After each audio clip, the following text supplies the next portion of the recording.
When my parents died and I sold the house, I went through so many things. And one thing that I came across, which I knew existed, was Mom's cedar chest.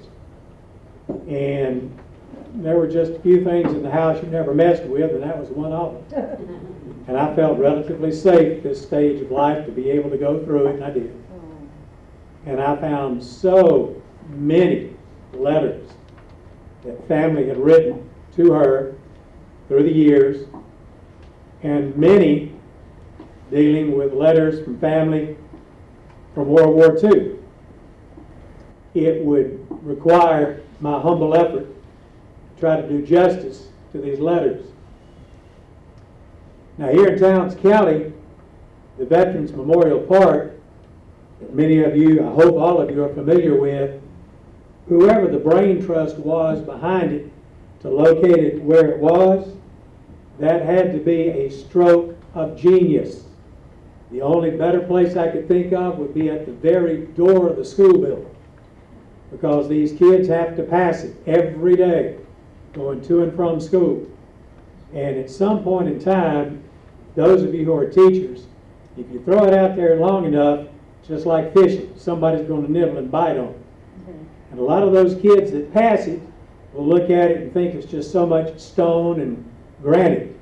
But at some point, the curiosity will take over and they will go look.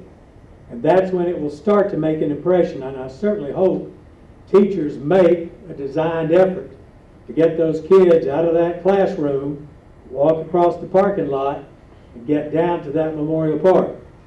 A lot of places have all of these monuments on the courthouse square.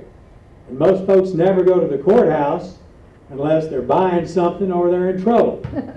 And certainly Towns County, when they moved that Veterans Memorial Park or created it there at the schoolhouse step almost, that was a stroke of genius. So my hat is off to whoever was involved in that decision. Tonight's program will come in 3 parts.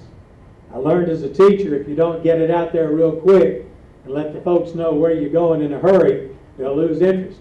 Because after a while, their backsides communicate to their brain that I don't want to think about this anymore. So now you're going to know where you're going. First, we'll do the introductions. Segment 2 will be the actual letters, and then life after the war, and then a short little epilogue. So we'll go to segment 1, the introductions. We'll start with a young lady whose name is Katie Pearl Hall. She was born on the 2nd of December, 1904 in Macon County, North Carolina. She was the daughter of Elbert and Josie Hall, who lived in Warren, North Carolina. For those of you who are relatively new to the community, turn right in Young Harris at the traffic light. You can't miss Warren. Well, then again, maybe you can. But you'll have to make a turn on Old 64, and when you do, you're in Warren. Glenn Thomas Tatham is the next person in this drama. He was born the 19th of March, 1902 in Jackson County, North Carolina. His parents were citizens, eventually, of Towns County, who lived over on Crooked Creek, William Charlie and Lola Gribble Tatham.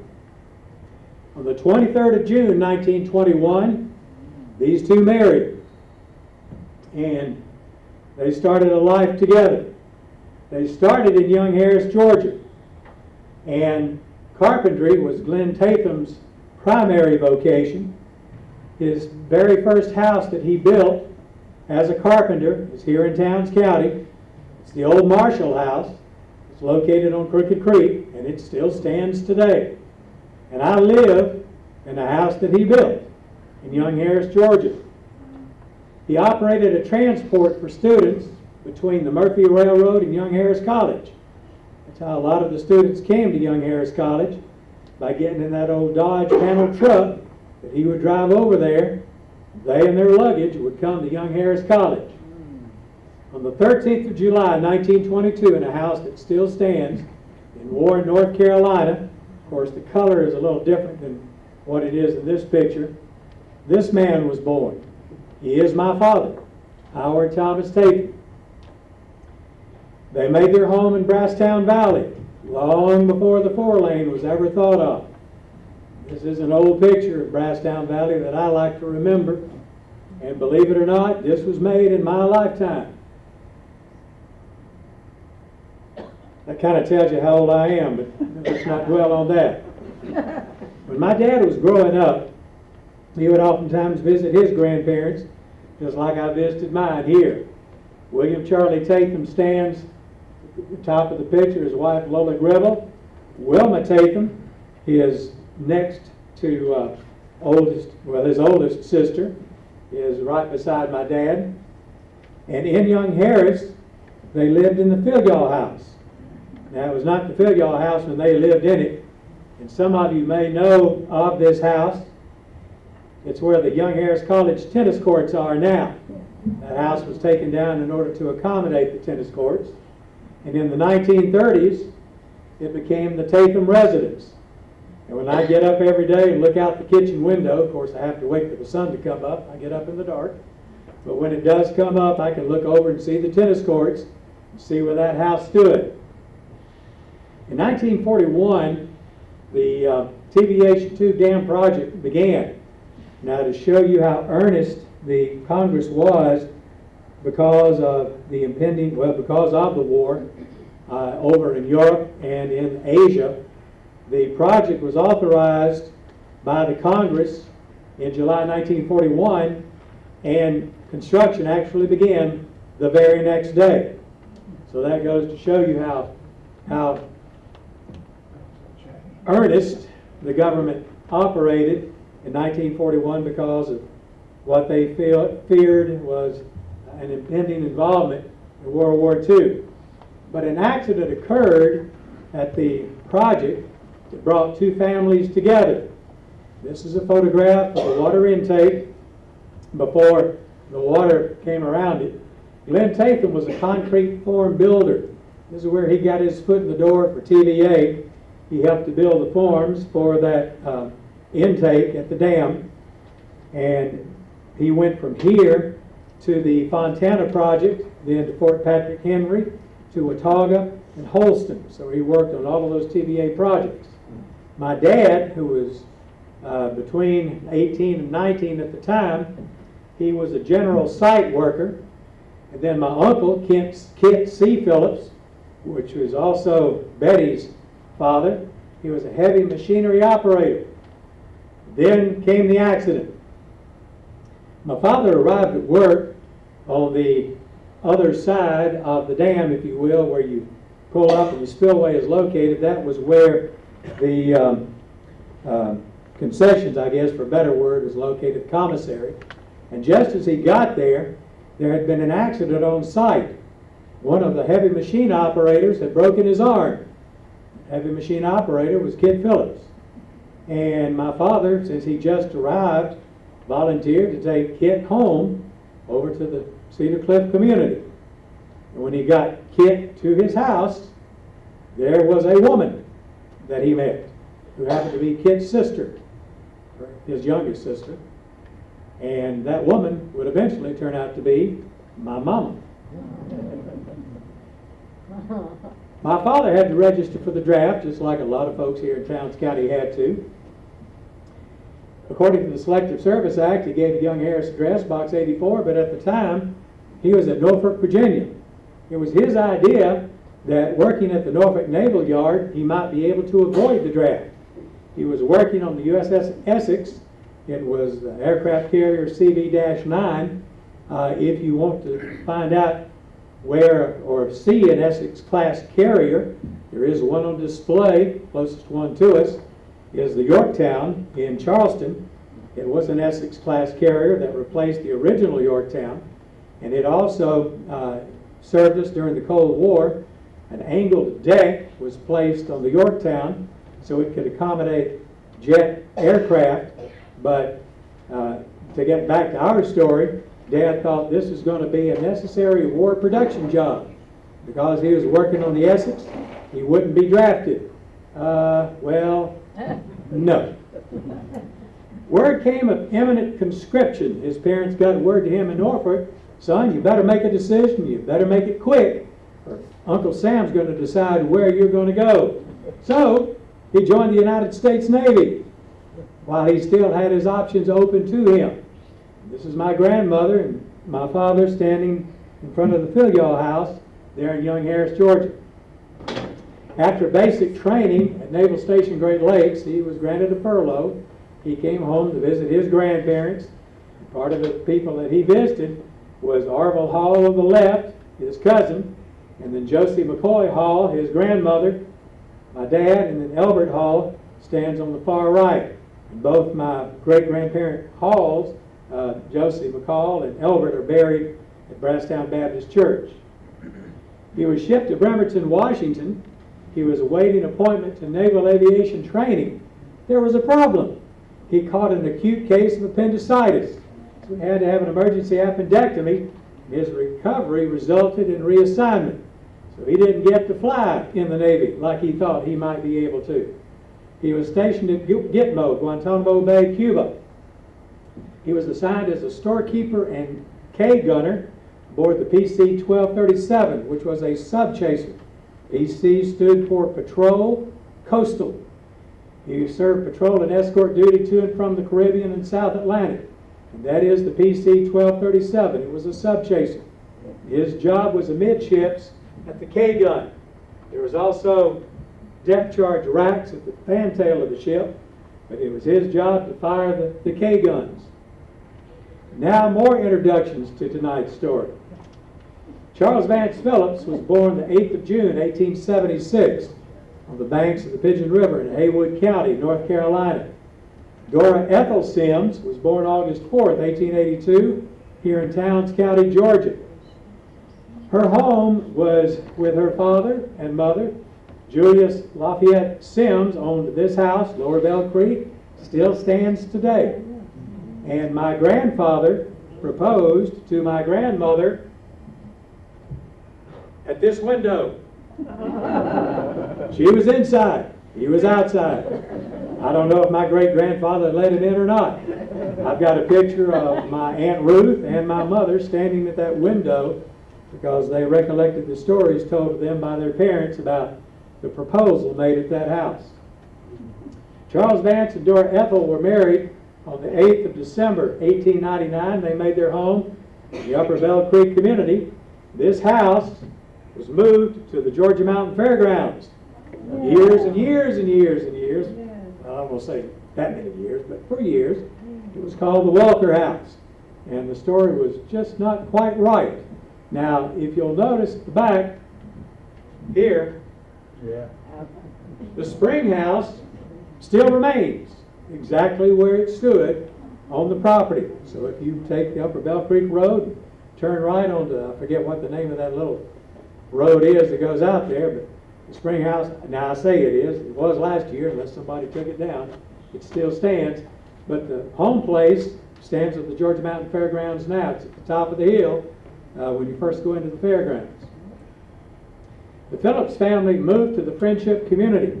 This picture was made from the Hiawassee Road looking across the lake to their home place.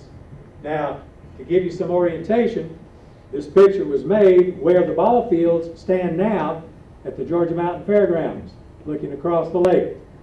This is the Phillips home place where it stood at the intersection of the Hiawassee, Hayesville, and Young Harris Roads. It was a main thoroughfare through the county. This is a modern view of that same location where the house stood. There are some portions of this stonework that still remains on the road, but you really got to look for it to find it. But this is where the house stood. This is standing on the Hayesville Road looking down the Hiawassee Road because it made a triangle. That was the intersection. This is looking down the Hiawassee Road from the Young Harris Road. There's where the road enters the lake. That has changed over the years, as both Betty and I can attest to, as far as trees and what have you growing. That's the old Hayesville Road that is still in use today, but it doesn't go to Hayesville anymore. And this is the old Young Harris Road, pretty much on the same road bed as it stood when this story goes from World War II, prior to World War II.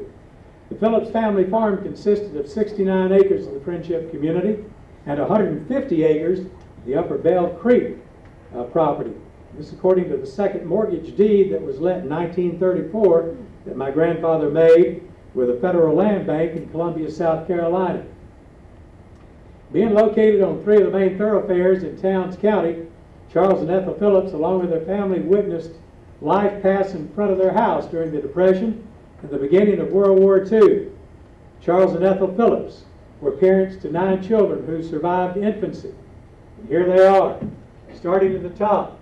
This is Ruth Phillips, Ralph Phillips, my grandparents, Charles and Ethel, my mother, Etheline. This is Irene Phillips, Rain, and Johnny, or Elizabeth Phillips. I never called her Elizabeth, it's always Aunt Johnny. And here is Lawrence, or Short, Uncle D.L., Kit, Charles Jr. So those are the 9 members of the Phillips household just prior to World War II. My mother grew up here, went to school, graduated. That was hers. With some of you may know this picture, some of you may know the people in the picture. That was my mom. An odd thing, when she graduated as a senior here at Hiawassee, she was president of her senior class. Now at the time, there were just 11 grades. The odd thing about it, when I graduated high school, I was president of my senior class. I never knew she was president of her senior class until after I came home and said, "Mom, guess what? I was elected president of the senior class." "Oh, really? Well, let me tell you something." So that's how I found that out. How do you pronounce her name? Etheline. Etheline? Etheline. Yeah, Dean was her name that everybody knew her as, but Etheline was her name. Actually, it was Etheline, it was Julia Etheline Phillips. She was born 19th of June, 1919. I often wondered, was she born in the 19th hour and the 19th minute? But don't know. Her original birth certificate doesn't even have her name on there. Her birth certificate was not filed till 3 days after her birth. It just has female child, Charles Vance Phillips and Dora Ethel Phillips. But her name's not even on the birth certificate. She graduated high school in 1936, began classes at the Athens Business School. In the summer of 1937, she was stricken with polio. Charles Vance Phillips borrowed against the farm twice. Ralph Phillips, the oldest living son of Gainesville, held the security deed both times to secure the money for polio treatment, because there was no such thing as health insurance back in the day. He bartered for doctor care here in the community, but this was a little over everybody's head as far as treating her for polio. She was not, as a result of polio, she was not supposed to have any children. Surprise, surprise. This is the location from the previous picture. And I'll tell you, every time I go there and pull the car on the side of the road, I'll think back of that very picture of her standing in the road. And when I stand on that very spot, it kind of gives you cold chills going up and down your spine to know the road has not changed. Of course, it's got a center line, probably a couple of layers of pavement that it didn't have before. Back where the fence ends, there used to be 2 barns that stood there. I don't know if you can see it in the previous picture. Yeah, you can barely see. Yeah, you can see 1 barn there, 1 barn there. How well I remember those barns as a child growing up. Life was about to change forever in Towns County. In the 1940 census, Kit Phillips was listed as a member of the Charles Vance Phillips household. The TVA project offered many area residents like Kit Phillips the opportunity to supplement family incomes. The rising waters of the new lake forever changed the landscape of Towns County. This was the Hiawassee Road as it went across in front of their house, across the lake, up the other side in toward Hiawassee. All of that area back there, that's now the Georgia Mountain Fairgrounds. So you can kind of get an idea how life changed dramatically with the coming of the lake. Etheline Phillips and brother Kit Phillips at the new bridge crossing the lake west of Hiawassee. We know it now as the Anderson Bridge. The new lake was a precursor to other events, global events, that would impact the lives of residents here in Towns County. In the fall of 1942, Kit Phillips received his induction notice from the federal government. This is one of the papers that I have in my possession that I found in the chest, the actual physical induction notice that Uncle Kit received inviting him to join the armed services. And it does start off, greetings from the President of the United States. Kit Phillips served in the United States Army Air Corps, later to become the United States Air Force. World War II separated brother and sister, and the relationship they had then known would be forever altered. Sister remained in Towns County with little brother Charles. The new lake provided distraction from the impact of global conflict. Citizens were expected to contribute to the war effort.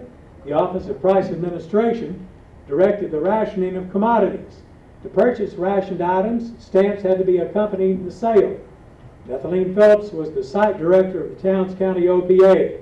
Now, one thing that always amazed me about my mother, you mention the name of anybody in Towns County, and she could tell you where they lived, who the parents were, who the grandparents were, who the brother and sister happened to be. Why did she know all of that? Because of her position in OPA, because of the issuance of ration stamps. Now, Towns County was not a whopping big county. In 1940, it was number 157 out of 159 counties. So it was a puny little county. Clark County took the prize for being the smallest one in the state of Georgia. So it was not big, not at all. And these are the stamps and the items that she issued. Now, all of these here that you see, right here, these were gasoline rationing stamps. And for many years, it's probably still taught in school, folks said, yeah, fuel had to be rationed because of the war and the needs of the soldiers. Well, that's true, they needed fuel. But do you know the real reason why fuel is rationed? Rubber. There was so much of a shortage of rubber in World War II that the government rationed fuel so people wouldn't ride around and wear out their rubber tires. And this was in order to get a rubber tire, you can see here, a Quinn service station sold my mother one rubber tire. And it had to be taken, the speed limit was set nationwide at 40 miles an hour. You had to rotate your tires. So gas was rationed not because there was a shortage of fuel, but because there was a shortage of rubber. Now, this is the hard part. These are the letters. Domestic mail postage was free to military service members. As long as they were training here within the United States, no charge. When they went overseas, there was a charge. It was 6 cents when it was mailed back to the United States. All military mail bound to the United States had to have the content inspected by a censor. And they had to make sure that there was no sensitive military information contained in the letters. Any compromising content was blotted out or physically cut out of the letter. And all of the letters had to have the stamp indicating that it had passed the military censor.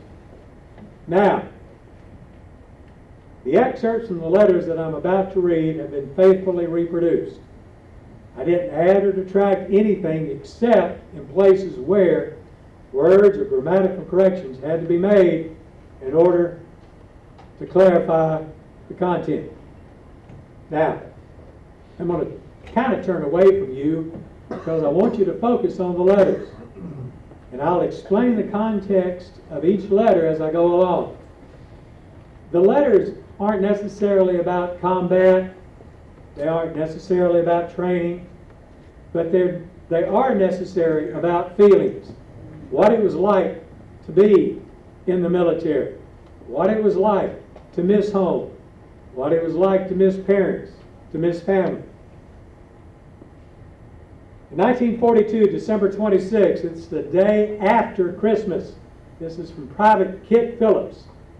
He's in Basic Training Center number 4, Miami Beach, Florida. This is addressed to the Phillips family. Dearest folks, packed, crated, ready to be shipped, the Lord only knows where. Just waiting for the signal for the troop train to move. The word, march. Leaving like I left Fort Mac, which is Fort McDill, Florida, with no one I know but the Lord is with me. So why should I worry? On the 11th of March, 1943, still Private Kit Phillips in Illinois to Ethelene Phillips. Ethelene, I always asked to do something, but this I didn't know about until I turned in my furlough. They seem to think that I can get an agricultural discharge if I have the proper papers. Guess it won't hurt anything to try. It'll take 3 affidavits about the acreage of land.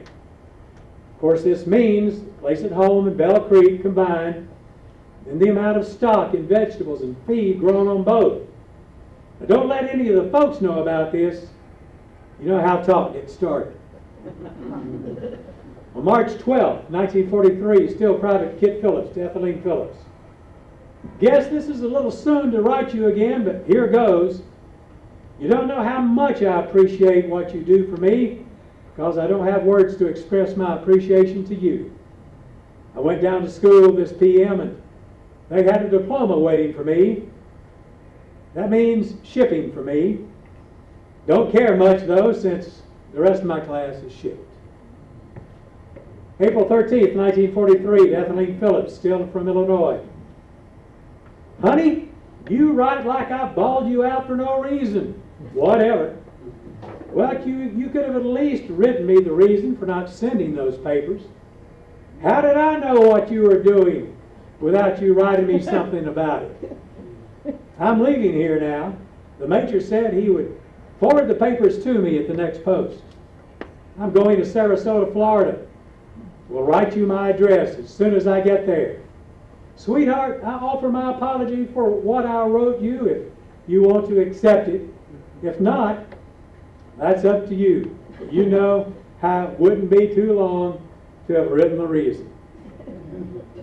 1943, June 28th, 303 Fighter Squadron, Sarasota Air Base. Now, Corporal Kit Phillips to Ethelene Phillips. Well, you said you had some overalls.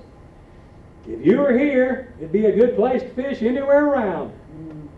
It's been raining continuously for the past 56 hours. Water everywhere you look. It's about 6 inches deep in some of the barracks. There's no sign of fair weather in sight. I happen to live in a barrack where the water won't get to it unless it rains quite a bit more. July 21st, 1943, still 303 Fighter Squadron. Corporal Kit Phillips to Ethelene Phillips. Got your letter. Sure was proud to hear from you. When you did write, there was plenty of news in it. Guess though you're still working hard getting ready for your vacation. You certainly need one. Would like to have you come down here, but don't think you'd get much pleasure in it. It's so hot here. There's some beautiful scenery here, but maybe a long hot trip like that in summer would be harder than work for you. I noticed O'Quinn don't get any more news for the paper. We'll just be a slow death for the Herald. Our new barracks are about to be finished.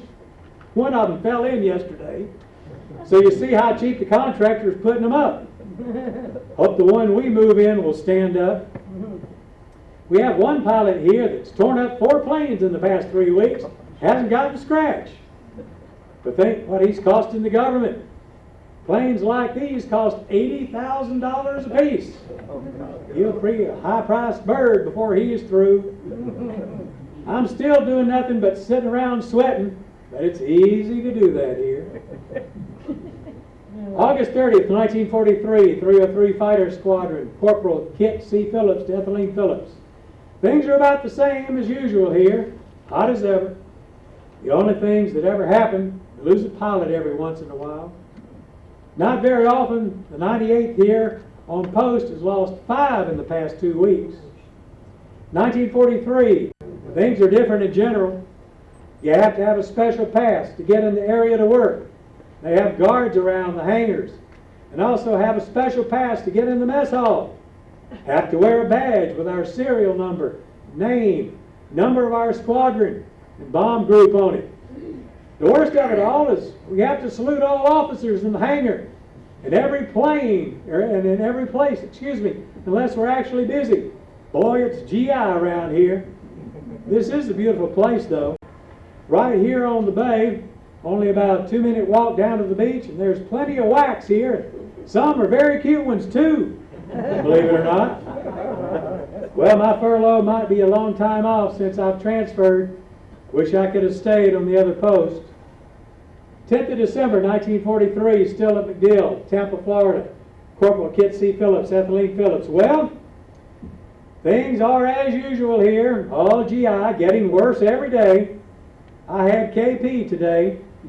Believe it or not, guess I'll get my share of it in the future.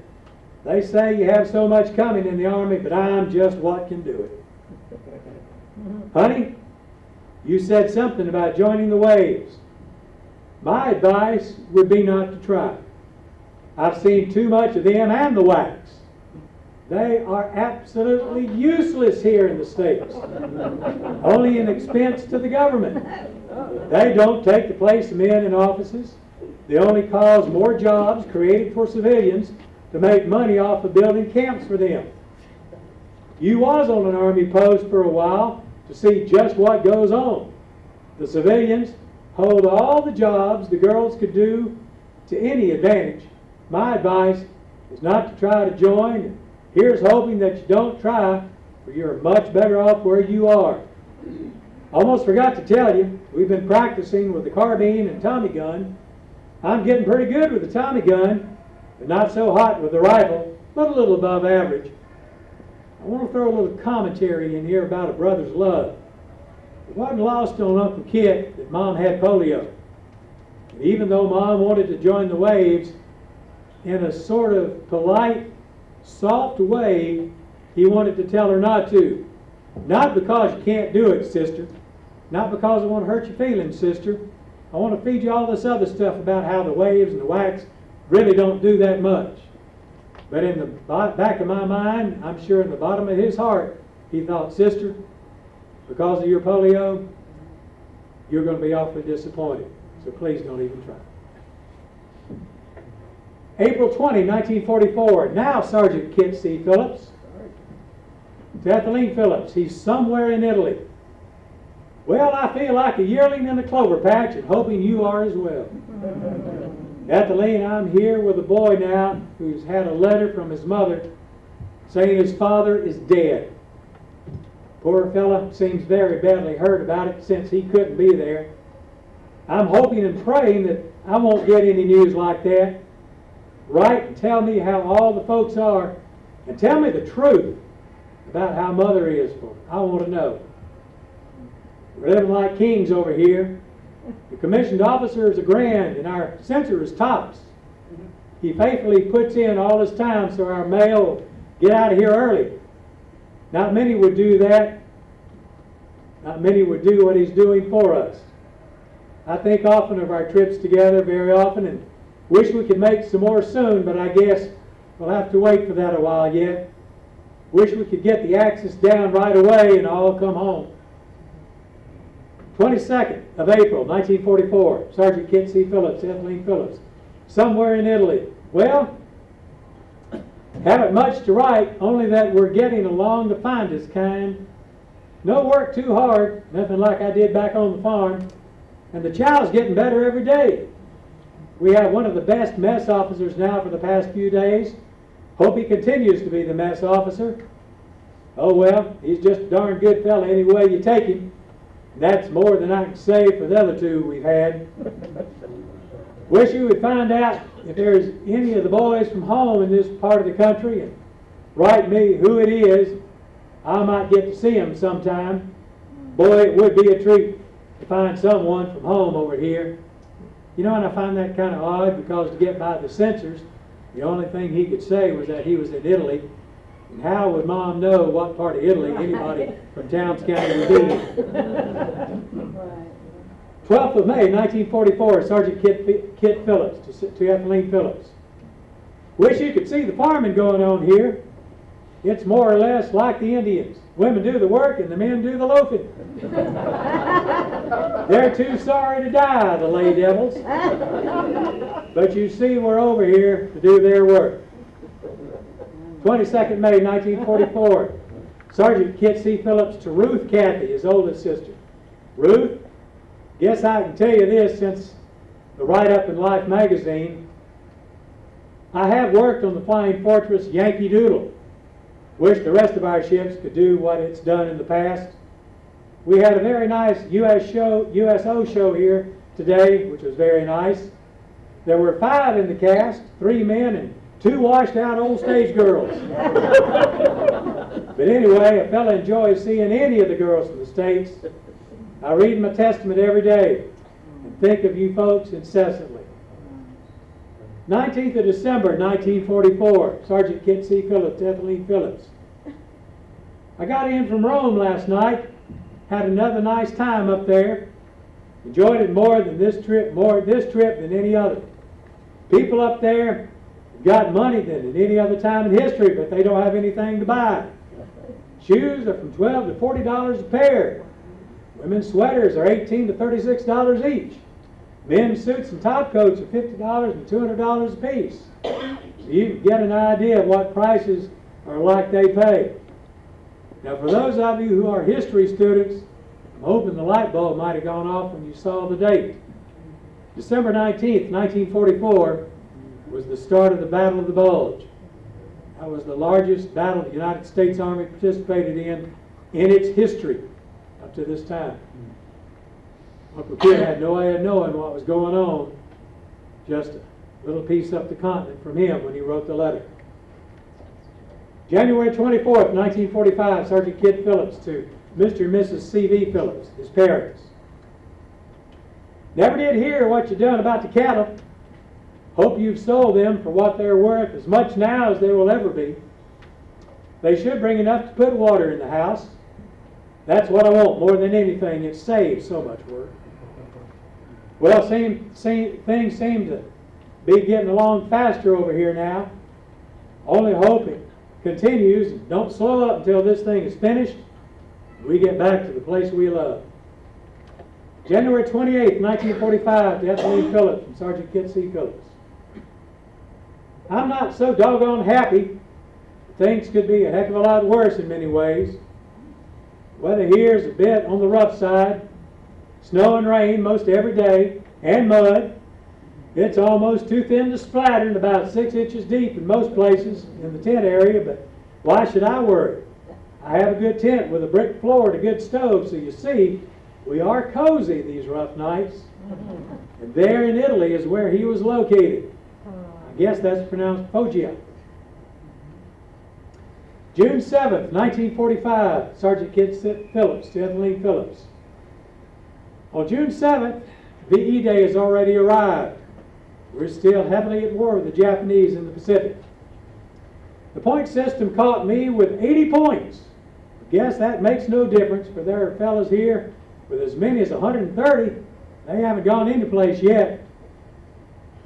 Don't know what we'll do, but it might be quite a while before we see the States. We have it very nice at present, but don't know how long it'll last.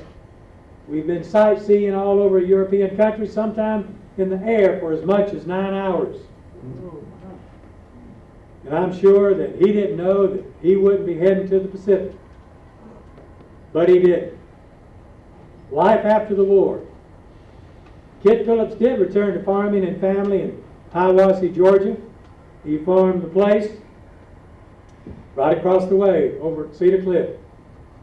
H.T. and Ethelene were married on the 2nd of November, 1945 at Naval Station Great Lakes. She ran off. Parents knew about it, did it anyway. They moved back to Towns County, purchased their house on Murphy Street, which is now Miller Street, in Young Harris. If you go into Young Harris, many of you notice on the right-hand side of the road, there's Enrico's Italian Restaurant. There's a white house above it with a red roof. Now that I've told you about it, maybe you'll notice. That's the Nichols house. And that house sits on the very spot where that house was located. Dad bought this house from my granddaddy for $2,500. Sold it a year for $5,000 and moved to Toccoa. While they were there in Young Harris, they managed a store located on the first floor of a building at the corner of the Warren Highway and US 76 there in Young Harris. This was the old Stevens Lodge. You heard about the movies being played. This is where it happened. My parents managed that store. Military service members of the greatest generation here in Towns County have been listed at Veterans Park. You need to go by and read the names. There are the names of my uncle and my father. Now, the epilogue. Ernest Hemingway wrote that every true story ends in death. This is a true story. Kit Carson Phillips died October the 19th, 1969. Many would say that he lost his last battle with cancer. I would say to the contrary. He was victorious over cancer because he showed in his body immortal that cancer would not be the victor. But he lived a long life, raised a good family. Ethelene Phillips Tatham died on the 2nd of December, 2007. She had had polio for the greater portion of her adult life. She suffered a stroke in 2002. One thing she requested was that please don't put me in a nursing home to die. That's exactly what we didn't do. We did not put her in a nursing home to die. She died on a Sunday. She wanted to die that way. On the Friday before, she went into a coma. At about 8:45 p.m. on the 2nd of December, I held her hand. Dad couldn't take it. He was in the next room, sitting in the chair. I stroked her head, kissed her, said, Mama, it's okay if you need to go. At 8:58 p.m., she passed to the other side. Howard Thomas Tatham died on the 17th of April, 2010. He had been battling sepsis for the better part of 6 months. We'd gone out and played golf. He beat me and enjoyed every bit of it that day. Took him to the hospital at about 11 o'clock that night. Went to the emergency room. They put him in ICU. They let me stay in there with him. My dad always had a gift of understatement. He was trying to make you laugh. And shortly before 3 a.m., he looked at me and kind of had that grin on his face. Said, son, it's getting kind of hard to breathe. And those were his last words. And he passed away peacefully to answer the last roll call. And we're still in the throes of death here in Towns County. The old Phillips home place relocated as a result of the construction of the lake. Still stands, but it's not going to stand for long. I made the picture just a few days ago, standing in front of the home place. It's seen generations raised. It's seen happiness and heartache and everything that goes with it. When I put this together, there were dictates of the heart. I wanted to include everything, and I knew it'd be tough. Quite frankly, there were letters that my father had written my mother that I knew if I had to stand before you today and read them, I could not do it. 2 weeks ago, Tuesday night, I sat in Young Harris in the room that my grandfather had built, and I cried like a baby reading those letters. And I thought, how in the world can I get out of this presentation? Because I knew I couldn't do it. So I had to make some hard decisions. And those were the decisions of the mind, to include the letters that I knew with a little practice that I could get through without the tears. So that brings me to the end of this presentation. And I hope that as you go through all of the things that you may have in your household, that you go through those letters and realize there's more to history than just dates and places. There are feelings and family that go with it. Thank you. Right, yeah.